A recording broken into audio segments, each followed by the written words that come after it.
like the way you're looking. That's it now. Pennies you could collect. You could collect. Because maybe I have something to do for you. Maybe you're the one that will now finally break my heart and make me go become strong and then. Wow, I'm far from doing like very, very far. You guys uplift each other.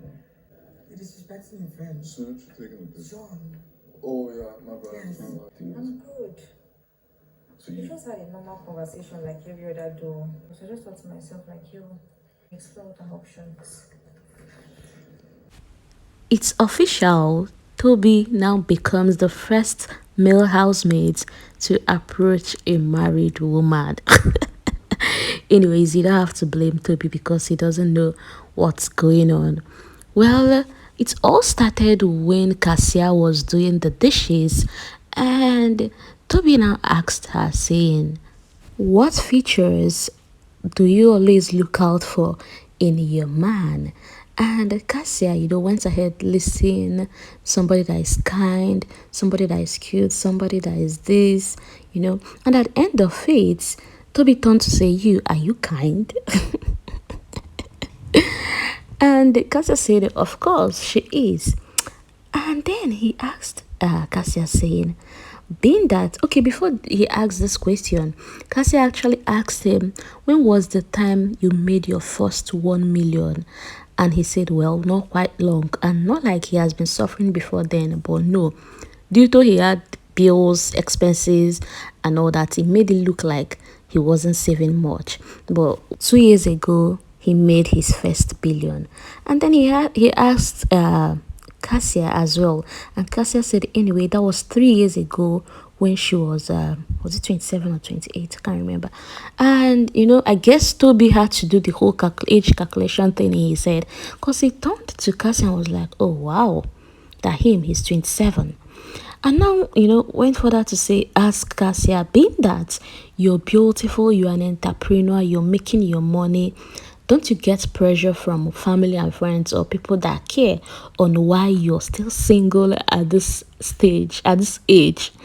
I'm like, bro, don't worry. Now when the show end, you gonna say, this girl do you strong thing. Well, Casia said she's naturally a picky person.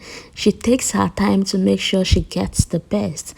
And before you know it, this baby don't forge 2 different stories for Toby, telling Toby experiences she had with her previous ex, even the one that almost led to marriage, but because of one thing he did to an ex too, she had to leave and end the whole thing. And I'm like, girl, just now, you don't forge 2 stories. After the whole shalaye, Toby now said, you know what? I don't usually do this, but I'm attracted to you.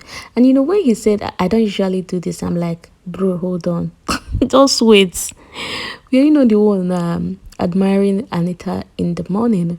We're the one the other time admiring Victoria. What's going on? What are you saying? Be calming down. From one story to the other, and Kasia shared a story of what happened when she wanted to cut her hair last year, and her inner mind kept telling her, what if you make it into the Big Brother Niger house, with your hair being cut and all that.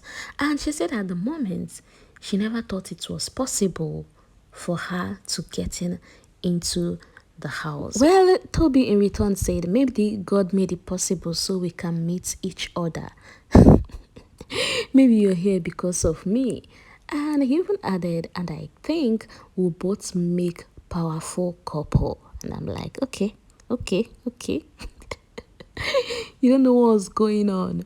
Well, in summary, Toby has offered a hand of friendship, saying, let's start with friendship.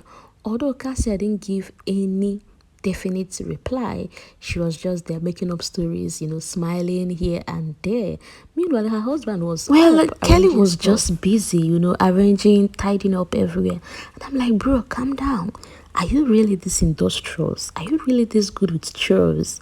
Well, when he managed to come down, Casia said, oh, why haven't you checked up on me? And he said, well, I saw you now. I'm seeing what's going on. I know you're fine. And Toby in return even turned to ask Casia, are you not fine? You're fine, right? You're fine. I love this game twist. I love this strategy. Well, I don't know whether it's a strategy, but it's bringing spice and flavor to the game. Still on couple wahala, Shaun has just confided in Wani on how he feels stuck being Victoria's pair. He even went ahead to say that lately Victoria has been saying, "Oh, you don't check up on me, you don't check up on me, you don't care about me," and all that. Well, Wani said it's better. She likes the fact that Victoria is very expressive. That some people wouldn't have even told you. Rather, they will just be putting up attitude, and you will end up thinking on where you got it wrong. But right now, you know how Victoria feels. Wani asks Shaun, hope you are not an overthinker. That it may seem as though you think all the time, you overthink. And Shaun said no, that he's more of an analyzer and then a deep thinker. Anyways, Wani said for her, she's having fun and she's glad she's doing it with her sister. That if her sister wasn't here, definitely this house could have been tough for her as well. Well, Shaun still saying how he feels drained. Wani said, you know what, I have enough love, lots of love that will be enough for the both of us. That don't worry, you'll be fine. That she's here for you. Meanwhile, this whole conversation lasted for should I say an hour plus? They kept on bonding, being on each other's body. Anyways, Tofa enters and started telling Shaun, it's late, let's go to bed so we can get enough rest.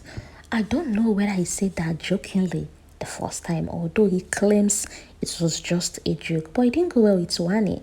Wani turned to him and said, you know what, you're embarrassing your friend. Your friend is currently with, someone that is Wani. And here you are saying, oh, let's go to bed. Is he your younger brother? What are you to him? Why are you commanding him? Let's go to bed, let's go to bed. And Tofa had to say, no, please. I'm only joking. It's a joke. If I even had to apologize to why this whole lovey-dovey stuff was going on. Sooj was with Victoria, trying to know if she's okay and how she feels about her pair.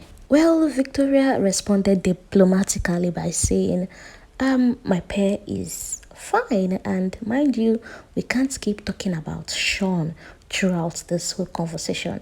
And with this, they switched to things they do for a living.